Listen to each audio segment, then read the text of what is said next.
Rachel Gupta resigned as Miss Grand International. She is the second queen to actually have given up her crown mid-reign, and she has come up with a video explaining all of it, and in this video we are going to talk about it. For the ones who know me and for the ones who don't, I am Lekh Uthaiah. I am a former Femina Miss India state winner. I am a pageant coach and the founder of Elekhtra, which is a pageant and modeling institute. The social media links of all of that is in the description, so you can follow me in all those places. If my energy seems a little low for this video, it is because I watched a 1 hour long video of Rachel and my heart goes out to her, and the mistreatment just blows my mind.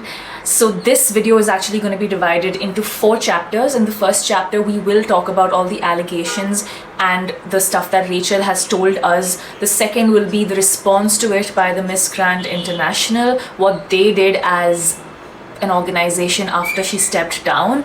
The 3 would be a few personal opinions and few observations about the systemic problems that pageant industry in general is going through, and something that I have noticed is common. And the last one would be a message for all the pageant aspirants on how they should proceed further in this industry. So let's get started. To start off with, she actually conveys how Miss Grand International isn't a fair competition and how contestants had actually moved on to the next level through votes that they take in the form of donations, and the only reason Rachel won was because of the massive public support that she had, because she could not pay to be there, which is why if you've seen a video of Miss Myanmar's national director throwing her crown away and she just cries and falls during the finale of that night, it was mostly because they had paid a hefty amount and still couldn't get their contestant to win. Now, when you are an international pageant winner, what are you expecting? You're expecting a good accommodation, you're expecting someone to be your chauffeur and to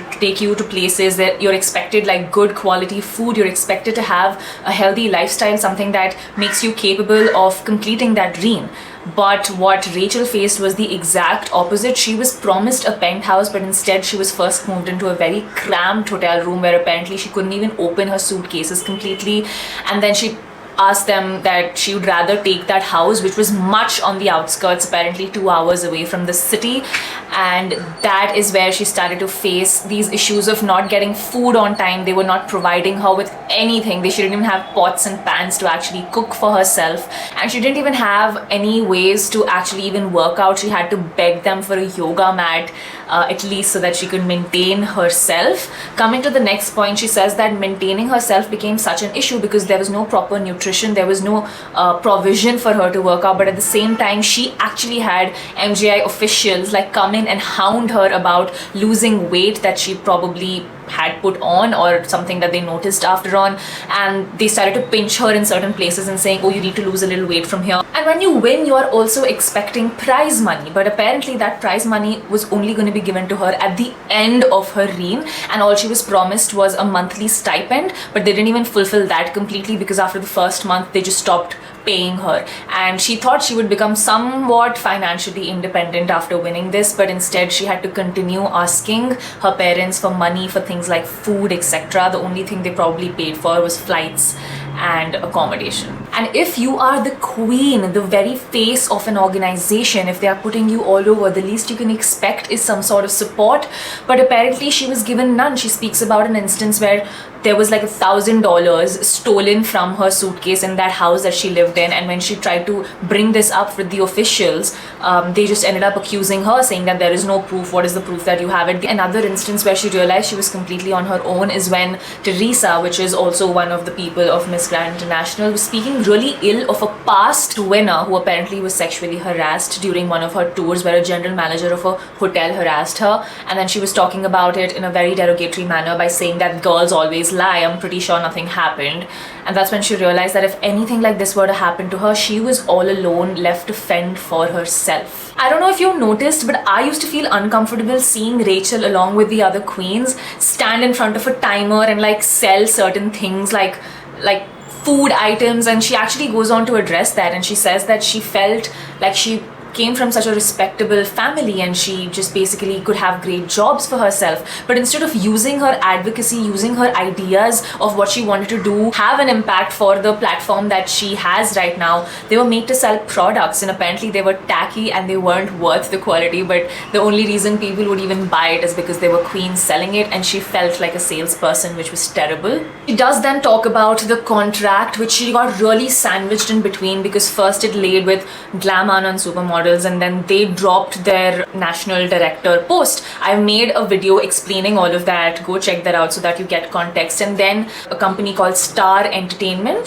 took that over, and now they are the ones who are the franchise holders from India. And apparently because of those changes, she couldn't work outside because she was tied up with 2 different organizations as well as the Miss Grand International organization, and she only had to do unpaid work once or twice. And she also talks about how they've been lying about how her passport is weak, which is why she's not been getting access to go to different countries, because her passport is just fine. They just didn't have enough events because apparently the national director's attention was completely elsewhere. There was like a lot of question that was raised when he was in Cannes recently with Veena, who happens to be Miss Universe Thailand. If you don't know, Navat, who is basically the director and the CEO of Miss Grand International, now also happens to be someone who's handling the Asian region of Miss Universe. That means he kind of has that directorship as well, which honestly does not sound good because Miss Universe is supposed to be one of the biggest pageants. We now come to chapter 2, which is what was the response by Miss Grand International. First come first, they actually put up an official statement which was announcing that they terminate Rachel Gupta, and because she was not able to fulfill her duties. First of all, if someone already resigns, you cannot call them terminated because, well, you know, she did it first. And apparently now they are looking to crown the first runner-up, which was Miss Philippines, as their Miss Grand International. And although she's getting a lot of congratulations, I don't know if this is something that you should be celebrating. Not because she did not put the same amount of effort to become a first runner-up. That's the basic essence of what first runner-ups are. If the main reigning queen cannot fulfill her duties and the first runner-up takes the place. But just the reasoning with which she stepped down, I don't know how the Filipino national directors are even okay with their queen having to face similar things, but okay. Then Mr. Nawat goes ahead to put a lot of screenshots showing how she's cost business to the organization by not fulfilling her duties, because there are tickets to her Guatemala trip which was already confirmed, and he's showing certain clippings of probably the legal notice that was sent to the Miss Grand International organization by Rachel Gupta's lawyer, where she does mention about how she was not paid and they need to release the payment immediately, what they had promised. Then they end up showing pictures of her having participated in 2 different events, claims that she wasn't paid for it. But you know, from a contestant's perspective, I understand when you are tied in by such a tight contract where the organization that you are signed up with isn't even paying you, and you have no choice but to fend for yourself and work with whatever little you're getting, and then that is also scrutinized. And something that's extremely disgusting happened. He showed 2 pictures of Rachel Gupta before, when she was participating in Miss Grand, and Rachel Gupta now, and then zooms in on her chest and actually talks about how she got work done. First of all, she has made all claims that your organization couldn't fulfill the support that you had promised her.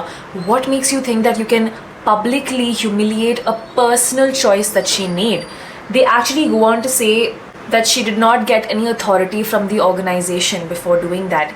It is her body. When are contracts going to stop including our body as a part of business? And any changes we do, it's nobody's business but hers. How is that impacting the organization? And how is it even morally right to go ahead and post something like this? She was your queen until yesterday. She just stepped down. You have put her through hell, and just because you do not have enough claims to back that she's lying, because she's clearly not, you end up doing personal attacks. That is so low. That is such low, cheap, disgusting behavior. And that speaks a lot about the kind of the organization that it is, which is completely objectifying women. That's all that we are to them, just objects. And there is another official notice that is put forth, which is asking her to remove all of the intellectual property that is owned by Miss Grand, which is the crown, the sash, the branding, from her all of her social media channels, because it violates the intellectual property.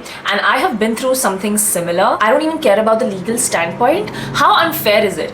She has worked so hard over the last few months and probably the year before to make this organization proud. She was the face of this organization. She's worked for this organization, and now just because she is no longer associated, she has to take down everything that specifies that she is Miss Grand International. They get to keep it, right? But you, who has put in the same amount of work, who has basically brought the organization the views, the eyes, the fame, you don't get to put it anymore because suddenly it's a violation of intellectual property. Hey guys, if you are watching so far, I want you to take some time to pause this video and in the comments write "We support you, Rachel," because I do feel like she's gone through so much and the only thing that will get her through is more support. So let me know if you are on her side by typing "We support Rachel," and that way I'll also know that you're ready for the next half of the video. Now we come to chapter number 3, which are some common observations about the pageant industry that we can take, not just from Rachel's story but also from what I have experienced.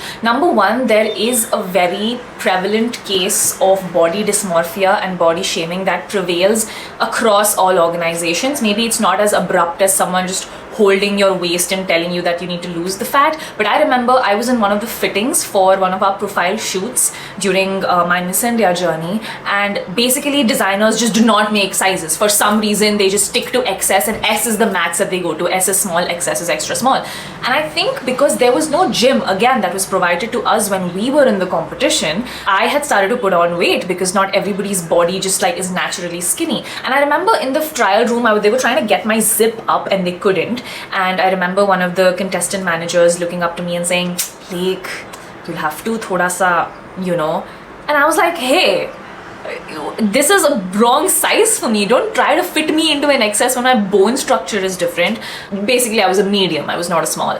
And I also remember they couldn't do much to me because I was much older in that entire batch. But I do remember like Miss Odisha, like she was always trying to eat, like because we were always hungry and we would miss meals sometimes if we were in the middle of shoots, and there would be protein bars taken away from her hand. Like a contestant manager would be like, "Kitna khayegi, moti ho jayegi," and they would just take it away while she was actually famished. And that is why most of the girls in the pageants are just hungry and angry. And like, if you are not fueling your body for the sake of aesthetics, how is your brain going to function properly? How are you going to function at your optimum? This is something that really needs to change. As women, we are allowed to have changing bodies, but that's something that the pageant also needs to understand. The second is one-sided contracts. That's again not just a Rachel issue, it is a worldwide issue, because pageant, see, what is the point of a contract? It means that there are two parties, right? There is the organization and there is the person, that is us, we are called the parties, who are joining hands to make something work. So don't you think that this person should also be comfortable? Like, of course there are certain boilerplate rules which you cannot change because that's a contract format, but if a certain, especially winner like Rachel, if she was not comfortable with a few things, if she wanted to negotiate a few things, they apparently didn't give her a chance at all. She felt like she was held on gunpoint and was made to sign, and because she just won and there was so much expectation of the country and the world on her, and they apparently went in with the idea of, "Oh, you don't want to sign? You can leave, we'll find somebody else," which is clearly what they're doing without even addressing the fact, like without even taking a breath to understand that they actually have another winner who just resigned. They are immediately going on to the next queen, like hyping her up, trying to like subside the news of this by making Miss Philippines being the new Miss Grand International as the main news. What are you doing? And you know, this also goes on to show how replaceable you are in an industry like this. This is why you need to prioritize your well-being, your mental health first. Because any organization, and I don't just mean pageants, man, even if you're talking about modeling, if you know you're not doing well for whatever reason, they'll replace you like that. If in an acting space. You could have worked in half of the movie, and because for whatever reason, if you have certain demands that they're not okay with, they'll just cut you out completely. Even in the corporate, let's say for whatever reason you're stepping away, because they will immediately hire someone else. That's just how capitalism works. So really, I keep emphasizing on this. I also did in the video where I'm talking when do you know when to quit your job. It's a pretty interesting video, go watch it. I do talk about how you need to look after yourself first, because honestly nobody who's paying you money cares about you, even if they claim to in the beginning. Lack of adequate resources for contestants. Again, this is not just a Miss Grand International issue. She does speak about how she had to take care of her own wardrobe and a lot of other things that she kind of paid for. But this is why pageants are actually considered like an upper middle class sort of an industry, because if you do not have money, if Rachel's parents did not have the money to give her, how do you think she was gonna be able to manage this? Like, she talks about how she was given $1,700 every time she'd go, but what about people like us? You should know that a lot of the winners, from whatever cash prize they get, it doesn't all go to them. A lot of it also goes into the finale gown, which they take out of the salary. But isn't that prize money supposed to be yours because you won it? Why are you using that for like things like travel, accommodation? Like, basically the winners live on a barter system. And finally, the broader issue of everything being reduced to money. You are looking for spokesperson. That's the main thing that differentiates a pageant contestant from a model, right? Because a pageant contestant gets to have a mic and gets to speak. Why are you taking that opportunity away from her? She goes on to say that Miss Grand basically has this tagline that says that they stand against war and violence. And when she went on to pledge that she wanted to do more things in that aspect, apparently Navath, who is the CEO, went on to say, no, nobody's interested in that. It doesn't make us any money. Let it go. Which is why she couldn't do anything about her advocacy. A lot of pageants only give out philanthropic names to stay relevant, because when they ask why exactly are you doing this, you can't just say, oh, because we want beautiful women. We say, oh, we want women who have a purpose. But really, you just want beautiful women. So why don't you stick to actually having an advocacy? Why don't you actually care about somebody outside of yourself? And we finally reached the last chapter, which is a message that I need to give you guys, which is the aspirants. Number one, I want you, and I've said this so many times, but I cannot speak enough. Please research about the organization as much as possible. Try to understand the background of the organization. Try to see if there are any previous scandals that have happened. Like, you know, that's something where you pay attention to, not to all the people who are happy and reigning, but people who talk about systemic issues, because they always get thwarted. They always are told, oh, you're just weak and you didn't know how to handle this, and you're just like a girl who did not know how to fulfill her responsibilities. But maybe there's a deeper story there. The second advice would be to please seek legal guidance. Yes, there will be a lot of contracts, and I've spoken about this in the previous videos, and I will say it again. If someone's rushing you to sign a contract, it's mostly not a good sign. You need to have enough time to also be able to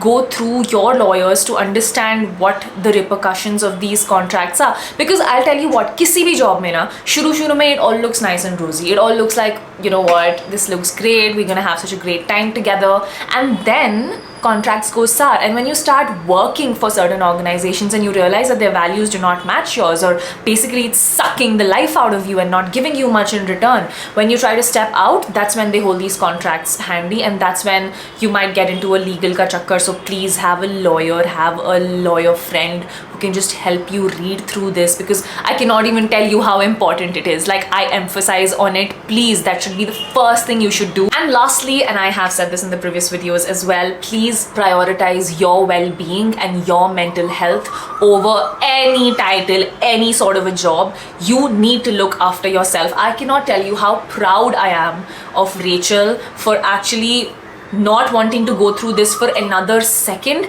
because it would only get worse. Like, how would it get better? She has tried to reach out to the organization to make things better, and they've done nothing in return. So it serves them right to have to deal with this now. With that, we come to the end of this video, guys. Thank you so much for watching. Let me know what you think about the whole situation.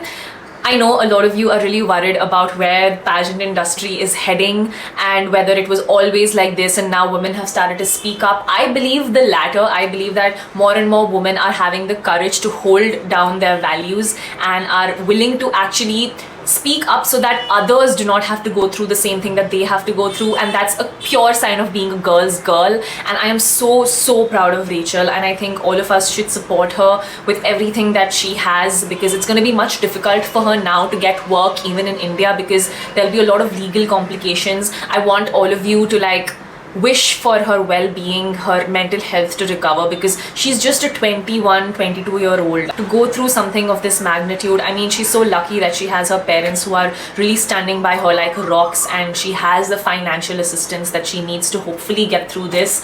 I really wish the industry that she steps into now is also kinder to her, and I will see you in the next video. Let me know what else you would like to see on my channel, and I will see you soon. Bye.